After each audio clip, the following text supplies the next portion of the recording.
नमस्कार, जोहार। झारखंड का एकमात्र सरकारी न्यूज चैनल क्लीन न्यूज में आपका स्वागत है। समस्या किसान से जुड़ा हो या हो पारा शिक्षकों का मुद्दा, हर खबर पर होगी हमारी पैनी नज़र। सभी खबर सिलेक्टेड और काम की है, तो वीडियो के अंत तक बने रहें। साथ ही आप न्यूज को किस गांव या शहर से देख रहे हैं, हमें कमेंट में ज़रूर बताइए। आज का लाइक हम 100 रखते हैं, उम्मीद है कि आप इसे पूरा करेंगे। और रोजाना पंचायत चुनाव का अपडेट पाने के लिए चैनल को सब्सक्राइब कर बेल आइकन को प्रेस करें। तो चलिए जानते हैं आज का मुख्य समाचार। मंत्री बनकर जब केंद्र से झारखंड ला नहीं पाते कोई योजना, तो जनता क्यों देगी आशीर्वाद। अन्नपूर्णा देवी को केंद्रीय कैबिनेट में मंत्री का पद मिलने पर झारखंड बीजेपी में खुशी का है उत्साह, इतना की खुशी का 4 दिन तक मनाया गया। अभिनंदन और यात्रा का ऐसा पर्व बीजेपी ने पहले किसी के राज्य मंत्री तो छोड़िए, कैबिनेट मंत्री बनने पर नहीं मनाया। जनता भी यह सब देखकर हैरान है। इसके मन में कोई सवाल है, केंद्र से राज्य में विकास योजना लाने वाले यशवंत सिन्हा और अर्जुन मुंडा का ऐसा स्वागत क्यों नहीं। आखिर अन्नपूर्णा देवी की अभिनंदन क्यों, आखिर उन्होंने ऐसा क्या करिश्मा कर दिया। याद दिला दे कि पिछले 20 साल में केंद्र में राज्य के दर्जनों नेता मंत्री बनाए गए, महत्वपूर्ण पदों पर संभाला, लेकिन उन्होंने कैबिनेट मंत्री रहते राज्य के लिए एक भी काम नहीं किया। अपने मंत्रालय से एक तोहफा तक नहीं दिया। केंद्र में जाने के बाद जिस राज्य के नेता अपने प्रदेश के लिए कुछ नहीं कर पाते, वहां की एक राज्य मंत्री के लिए बीजेपी की ओर से ऐसा जुलूस निकालना जनता के साथ मजाक नहीं तो और क्या है। झारखंड बनेगा एक्सपोर्ट हब। रांची में एयर कार्गो कॉम्प्लेक्स में व जमशेदपुर में कंटेनर डिपो से होगा निर्यात। औद्योगिकरण को बढ़ावा देने की झारखंड सरकार की मुहिम से राज्य में निर्यात की गतिविधियों को बढ़ावा मिलेगा। इस दिशा में पर्याप्त आधारभूत संरचना तैयार करने की दिशा में राज्य सरकार ने प्रयास तेज कर दिए हैं। कोशिश राज्य को एक्सपोर्ट हब के तौर पर विकसित करने की है। राज्य सरकार की नई औद्योगिक एवं निवेश प्रोत्साहन नीति में इसे शुमार किया गया है। निर्यात से संबंधित गतिविधियों को बढ़ावा देने के लिए मौजूदा संसाधनों के उपयोग के साथ साथ नई औद्योगिक इकाइयों की मदद से ढांचा तैयार किया जाएगा। मिशन जल संरक्षण के लिए मनरेगा का 3 दिवसीय प्रशिक्षण कार्यशाला।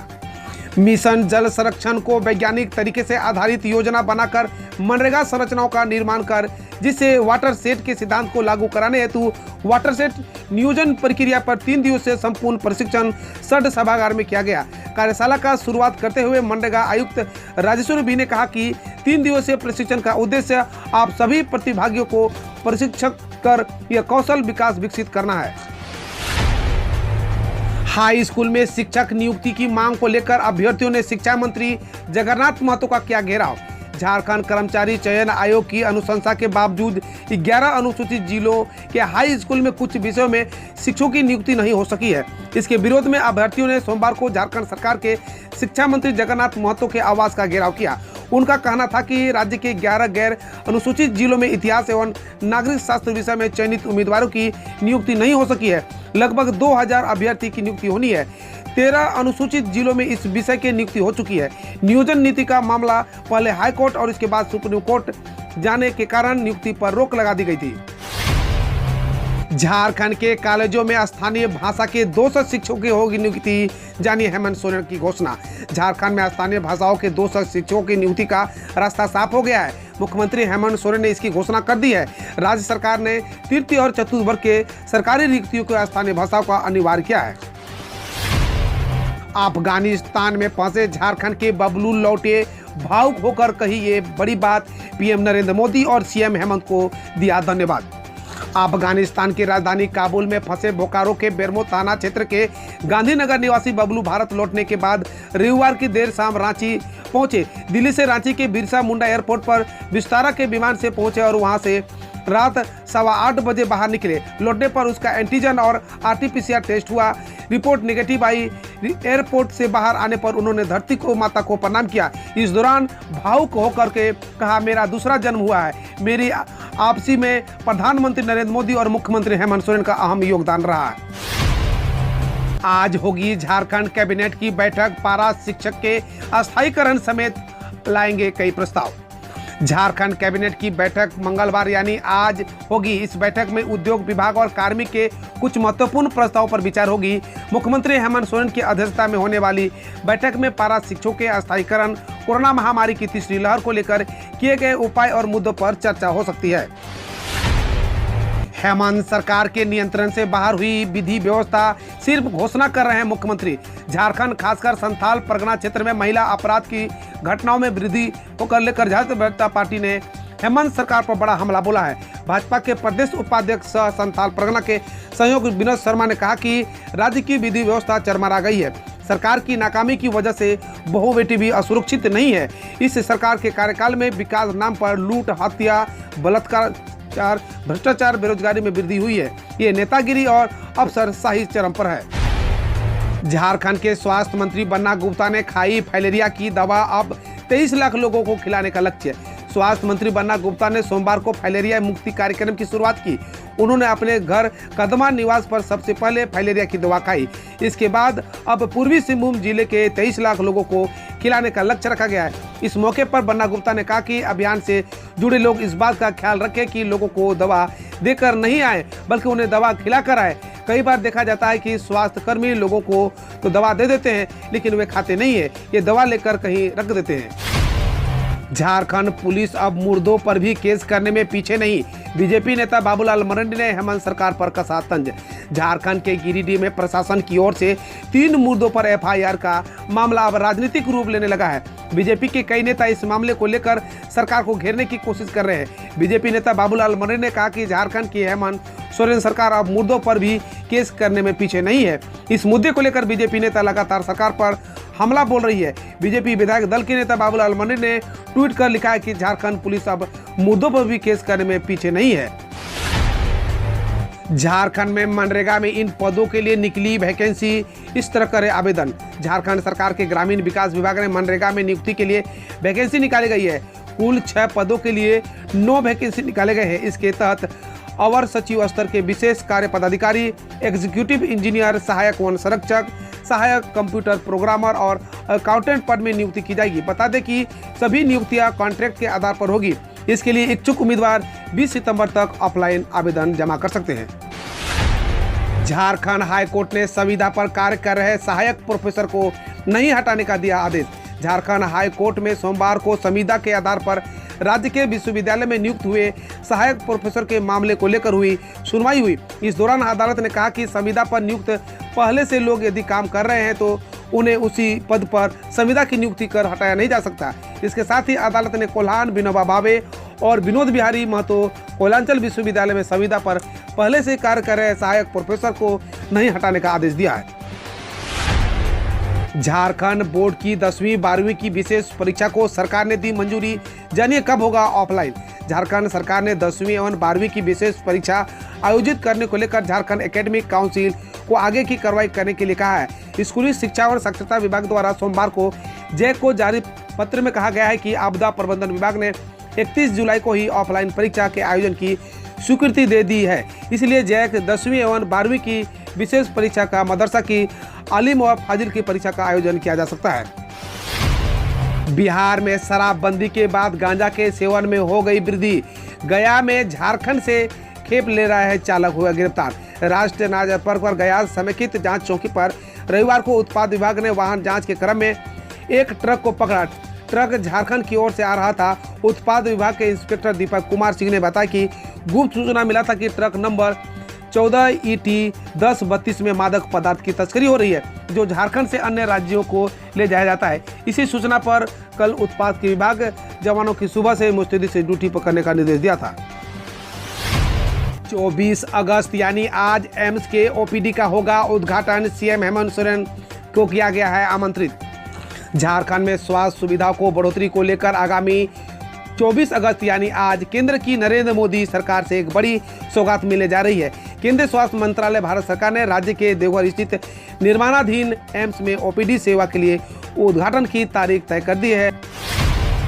झारखंड के पंडा धर्मरक्षणी सभा ने दी चेतावनी, कहा 26 तक खोले बाबा मंदिर, नहीं तो उठाएंगे बड़ा कदम। देवघर के पंडा धर्मरक्षणी सभा ने देवघर प्रशासन से बाबा बैद्यनाथ मंदिर के खोले जाने की मांग की है। चेतावनी देते हुए कहा कि अगर मंदिर नहीं खुला तो 27 अगस्त को एक दिन सभा सरकार और प्रशासन के निर्णय के विरोध में सांकेतिक हड़ताल की जाएगी। दरअसल कोरोना संक्रमण को देखते हुए झारखंड सरकार द्वारा विश्व प्रसिद्ध मंदिर और बाबा बैद्यनाथ धाम में आम जनों की ओर से पूजा अर्चना पर प्रतिबंध है। ऐसे में पुजारियों के साथ साथ व्यवसायियों पर भी खासा प्रभाव पड़ रहा है। इसी को देखते हुए और कोरोना के केस आई कमी को देखते हुए मंदिर खोले जाने की मांग की गई है। झारखंड के 89 मॉडल स्कूलों में नियुक्त होंगे अंग्रेजी माध्यम के 979 शिक्षक। झारखंड में राष्ट्रीय माध्यमिक शिक्षा अभियान के तहत खोले गए 89 मॉडल स्कूलों में पहली बार अस्थायी शिक्षकों की नियुक्ति होगी। स्कूली शिक्षा एवं साक्षरता विभाग द्वारा इन स्कूलों में शिक्षकों की नियुक्ति के लिए नियुक्ति नियमावली को अंतिम रूप देने की कवायद की जा रही है। इन स्कूलों में कुल 979 स्नातकोत्तर प्रशिक्षित शिक्षकों की नियुक्ति होगी।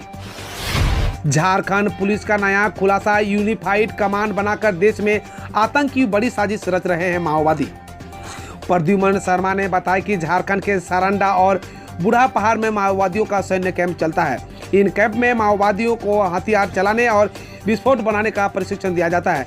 प्रशिक्षण की जिम्मेदारी की मध्य जोन में आभास भुइयां की थी। अब माओवादियों की कोयल संख जोन में रविंद्र गंजू, मध्य जोन में मनोहर और अमर गंजू ट्रेनिंग देते हैं। उसने बताया कि बम लगाने की ट्रेनिंग माओवादियों को विश्वनाथ ने दी है।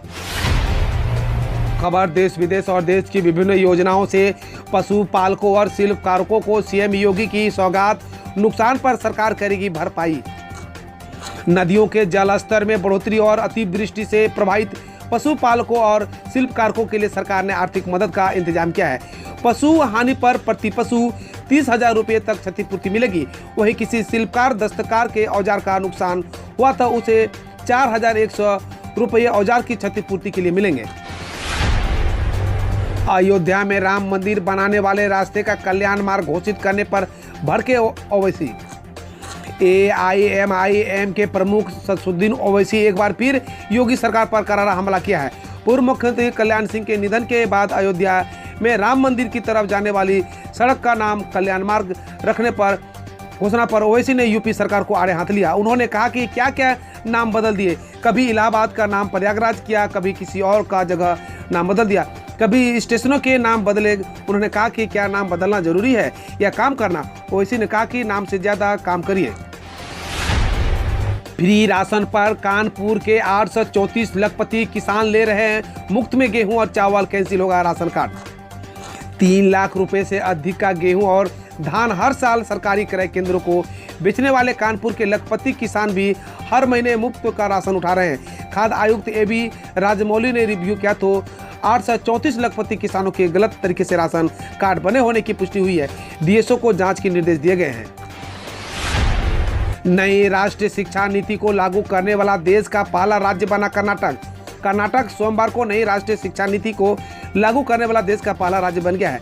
मुख्यमंत्री बसवराज बोम्मई ने कहा, अगर हम NEP को सफल बनाना चाहते हैं तो हमें इसे पूरे राज्य में हर बच्चे तक पहुंचाना होगा। शिक्षा के लिए डिजिटलीकरण महत्वपूर्ण है, जिसके लिए कर्नाटक सरकार एक नई डिजिटलीकरण नीति लाएगी। सरकार ने लॉन्च की नेशनल मॉनेटाइजेशन पाइपलाइन, इंफ्रास्ट्रक्चर से 6 लाख करोड़ जुटाएगी। वित्त मंत्री निर्मला सीतारमण ने सोमवार को नेशनल मॉनेटाइजेशन पाइपलाइन का शुभारंभ किया। इसके जरिए सरकार सड़क, रेलवे, खनन जैसे बुनियादी ढांचा क्षेत्र की संपत्तियों के वित्त वर्ष 2022-25 के दौरान 6 लाख करोड़ जुटाएगी। इसके तहत केंद्र 4 सालों में मौद्रीकरण होने वाली सरकारी संपत्तियों की सूची तैयार करेगा। बकौल वित्त मंत्री संपत्तियों का मालिकाना हक सरकार के पास बना रहेगा। राजकीय सम्मान के साथ यूपी के बुलंदशहर में हुआ कल्याण सिंह का अंतिम संस्कार। बुलंदशहर के नरौरा में बंसी घाट पर सोमवार को पूरे राजकीय सम्मान के साथ राज्य के मुख्यमंत्री कल्याण सिंह का अंतिम संस्कार किया गया। इस दौरान रक्षा मंत्री राजनाथ सिंह, उत्तर प्रदेश के मुख्यमंत्री योगी आदित्यनाथ समेत बीजेपी के अन्य कई नेता मौजूद रहे।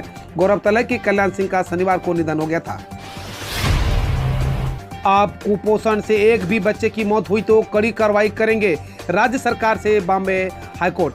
बॉम्बे हाईकोर्ट ने सोमवार को महाराष्ट्र सरकार को राज्य के आदिवासी इलाकों में कुपोषण से किसी और बच्चे की मौत होने पर कड़ी कार्रवाई की चेतावनी दी है।